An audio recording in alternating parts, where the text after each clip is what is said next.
Bonjour et soir, monsieur, dame. Merci de nous recevoir chez vous. La CEDEAO a fustigé la création de l'Alliance des États du Sahel, la AES.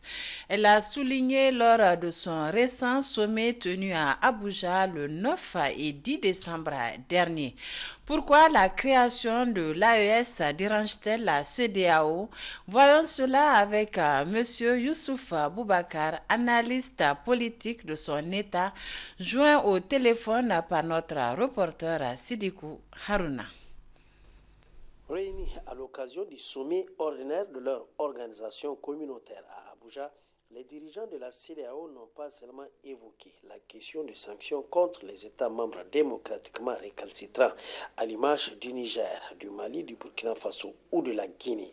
Ils ont également effleuré la question de la gestation en cours de l'Alliance des États du Sahel, l'AES, sans la nommer ouvertement en ce qu'elle porte les germes de la division. Une menace qui est tout aussi reprise dans les interventions de certains dirigeants de l'organisation.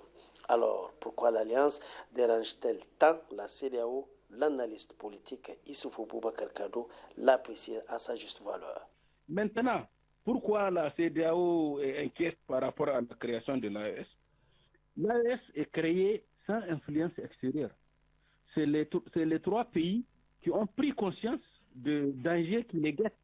Donc, ils se sont réunis, ils ont créé une alliance pour faire face aux défis qui les assaillent. Et qu'ils ont décidé dans les textes instituant cette alliance qu'ils ne prendront aucune subvention d'aucun pays occidental. C'est un financement interne. Donc, les pays occidentaux qui sont actuellement en train de dominer la CEDEAO n'auront aucun contrôle sur ces trois pays. Et ces trois pays sont dirigés par des militaires, des patriotes qui sont convaincus de ce qu'ils sont en train de faire. Donc ça inquiète la CEDEAO. Pour l'analyste politique, les États membres n'ont pas le choix de continuer à construire leur organisation s'ils veulent affirmer leur souveraineté, une perspective qui ne sera pas sans conséquence sur le devenir de la CEDEAO. À l'allure où on va aller, quand cette alliance-là va prendre de la puissance, certainement ça va provoquer une dislocation d'office de la CEDEAO. Parce que déjà, il me semble 4 pays africains qui veulent rejoindre l'Alliance des États du Sahel. Bon, si ces 4 pays la rejoignent, déjà, ce qui est sûr, on a annoncé le Togo qui est intéressé. Je crois la Guinée est intéressée. Les deux autres, je n'ai pas encore le nom. Bon, imaginez, déjà, il y a 3, si 4 les rejoignent, ils seront au nombre de 7. Et ils vont mutualiser leurs efforts et ça va tendre vers la création d'une monnaie commune de ces pays. Une fois que la monnaie commune est créée, ça veut dire quoi? Ça veut dire que les gens auront leur souveraineté monétaire. La souveraineté monétaire impliquera qu'ils auront la souveraineté de leurs ressources naturelles. Ça veut dire qu'ils vont vendre à qui ils veulent les ressources naturelles. Or, actuellement, dans le cas de la coopération avec la France, ce n'est pas le cas. C'est la France qui décide, même notre inarium, à qui on va vendre. Pour Issoufou Boubacar Kado, les États du Sahel doivent mettre en avant leur indépendance vis-à-vis de l'extérieur et de l'impérialisme en particulier. Et c'est pourquoi il ne doit être en aucun cas question de reculer dans la mise sur pied de l'AES. Une négligence ou une quelconque déviance de leur part sonnera le glas à cette dynamique en cours vers la création de leur propre monnaie, symbole de leur souveraineté, condition sine qua non vers leur indépendance économique. Les acteurs des organisations de la société civile du Niger ont réagi par rapport à la désignation des médiateurs de la CEDEAO pour la situation actuelle de notre pays. Les acteurs manifestent leur colère à la désignation du président du Bénin, Patrice Talon. Retrouvons Abdelaziz Mahamadou et Lucas Ouga. La désignation des présidents du Togo, de la Sierra Leone et des représentants des présidents du Nigeria et du Bénin suscite toujours des réactions à l'image du mouvement M62. Abdoulaye Seydou estime que le Niger a toujours opté pour la négociation et non la méthode forte. Le Niger avait également dit, à travers le message du chef de l'État à la nation, que les militaires vont animer une transition avec les organes qui ont été définis ne dépassant pas un délai de 3 ans et qu'il appartiendra au dialogue inclusif national de définir ces délais-là et les axes stratégiques autour duquel la transition va faire son travail. On a constaté le boycott du sommet par les chefs d'État qui se sont comportés de manière apatride vis-à-vis des intérêts du Niger, parce qu'ils n'étaient pas en phase avec les décisions du sommet, notamment en ce qui concerne le point de ne plus exiger le retour de Bazoum. Pour Michael Zodi, président du Front patriotique pour la souveraineté, les autorités nigériennes doivent se prononcer sur la question car la CEDEAO a montré ses limites. Considérons que la CEDEAO n'est plus une CEDEAO des peuples, mais une CEDEAO à la solde des intérêts privés et des syndicats des chefs d'État et voire même de l'impérialisme français. Nous récusons le Bénin, nous récusons le Nigeria. Nous pensons que l'effort a été auprès du peuple nigérien dès au début. Et c'est grâce au Togo qu'on arrive à trouver quelques ravitaillements pour notre peuple nigérien. Représentants des Nations Unies, ça fait longtemps que notre peuple souffre. Ça fait 4 mois que personne n'a dit mot. C'est maintenant qu'ils ont constaté que le peuple nigérien est résilient et on est en train de partir vers l'Alliance des États du Sahel. Les gens ont estimé qu'il faut revenir, Non, c'est fini, on ne peut plus nous duper. La solution bénéfique pour le Niger à l'heure actuelle reste la dynamisation de l'Alliance des États du Sahel, selon les 2 acteurs de la société civile nigérienne. La création du G5 Sahel n'a pas posé de problème et n'a pas été un handicap pour la CEDEAO. Ce n'est pas la création de l'AES qui va être un handicap pour la CEDEAO ou l'UEMOA. Donc cette démarche dynamique au sein de l'AES doit être poursuivie et il faut que les objectifs de la charte du Liptako-Gourma soient atteints. Le Mali et le Burkina ont été à nos côtés et nous pensons que ce processus-là, on doit continuer. Au niveau du Front patriotique pour la souveraineté, nous avons été clairs, il va falloir qu'on démontre à la face du monde que ce sont nos dirigeants qui ont créé, qui ont fondé la CEDEAO et on peut se retirer de la CEDEAO. Nous ne voulons plus de cette monnaie d'échange qui à travers l'UEMOA. Donc on doit se retirer de l'UEMOA à travers l'AEC. Si le président du CNSP, dans son dernier entretien public, a indiqué que les spécialistes et experts sont avancés sur le processus de la monnaie de l'Alliance des États du Sahel, ils sont nombreux aujourd'hui les citoyens nigériens qui ne demandent que le départ du Niger de cette organisation sous-régionale.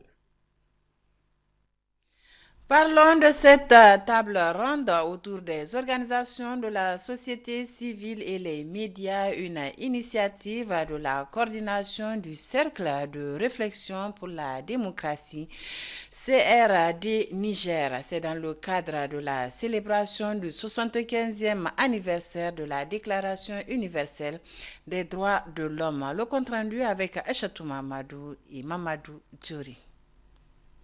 Autour d'une même table, acteurs de la société civile, hommes de médias et partenaires, tous pour échanger sur les contributions des OSC et des médias dans la promotion et la protection des droits humains en période de crise, défis et envisager des perspectives pour le cas du Niger. Une initiative entrant dans le cadre des activités commémoratives du 115e anniversaire de la Déclaration universelle des droits de l'homme organisé par le Cercle de réflexion pour la démocratie CRD Niger en collaboration avec le Centre pour la gouvernance du secteur de la sécurité Genève DECAF. Le Niger, notre pays, a adhéré à l'ensemble des instruments, démontrant ainsi sa bonne foi de faire promouvoir les droits humains au Niger. Cet engagement du Niger a ratifié ou a adhéré à presque la quasi-totalité d'instruments juridiques nationaux et internationaux et sous-régionaux, est un comportement qui doit nous inviter, en tant qu'acteurs de la société civile, à œuvrer pour que les droits humains soient une réalité dans notre pays. Le Royaume-Uni souhaite soutenir une société civile dynamique, responsable et active qui va concourir au programme de la bonne gouvernance au Niger. L'objectif poursuivi est de renforcer les organisations de la société civile, les rendre plus outillées pour jouer convenablement leur rôle en tant qu'acteurs et leviers indispensables à la promotion de la bonne gouvernance, à la lutte contre la corruption, et contre la violation des droits humains et l'impunité. Le Royaume-Uni de la Grande-Bretagne, un des partenaires du Niger, de par son appui dans plusieurs domaines, notamment l'humanitaire, réitère son engagement à promouvoir les droits humains. Cherche à favoriser une paix et un développement durable à travers la contribution et l'amélioration de la sécurité des États et de leurs citoyens.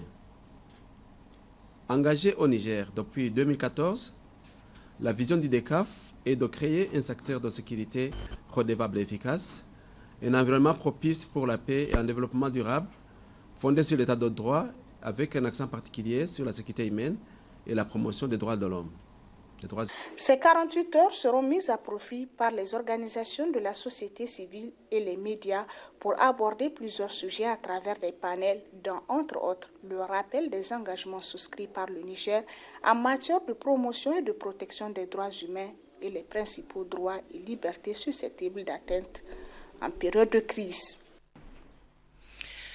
Move Africa et Orabank renforcent davantage leur partenariat avec la naissance d'un bébé du nom de Pass Money. C'est un produit mobile électronique permettant de faciliter le quotidien des clients. Une façon pour les deux sociétés d'être plus proches de leurs abonnés. Les détails avec Samira Issa Ali Maïga et Abdoulaye Seydou.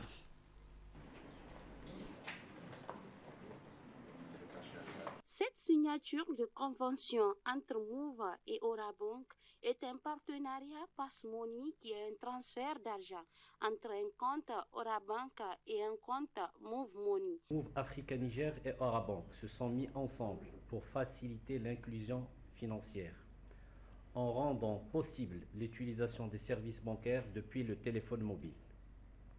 Quelle que soit la situation géographique du client au Niger, tant qu'ils disposent d'un réseau Move. Premièrement, créditer leur compte Move Money par débit de leur compte bancaire Orabank.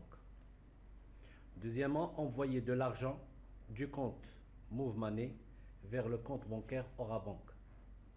Troisièmement, vérifier le solde de son compte bancaire Orabank. Et quatrièmement, effectuer des mini-relevés du compte bancaire Orabank. Le partenariat Move Africa Niger et Orabank est aussi une opportunité offerte aux sociétés, entreprises et autres commerces de digitaliser et sécuriser leurs différentes transactions financières.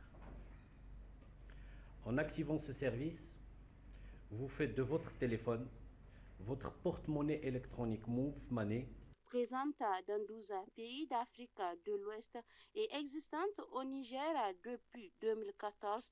Orabank Niger, à travers ce partenariat, veut faciliter le quotidien de ses clients. Cette solution intègre la plateforme Move Money au système d'information bancaire d'Orabank Niger, permettant d'exploiter tous les services de téléphonie cellulaire mobile, en fournissant aux clients un service de distribution de monnaie électronique. De ce fait, nous osons espérer que le mix mobile banking, mobile money qu'Orabank Niger et Move Africa offrent aujourd'hui permettra non seulement de faciliter le quotidien de nos clients grâce à cette proximité que nous offrons, mais surtout d'apporter un coup de pouce significatif à une inclusion financière durable et efficiente, véritable pilier du développement économique des États. Accessible partout et à tout moment, il suffit juste de souscrire à partir du code court étoile 157 dièse et disposer d'un compte Move Money et Orabank.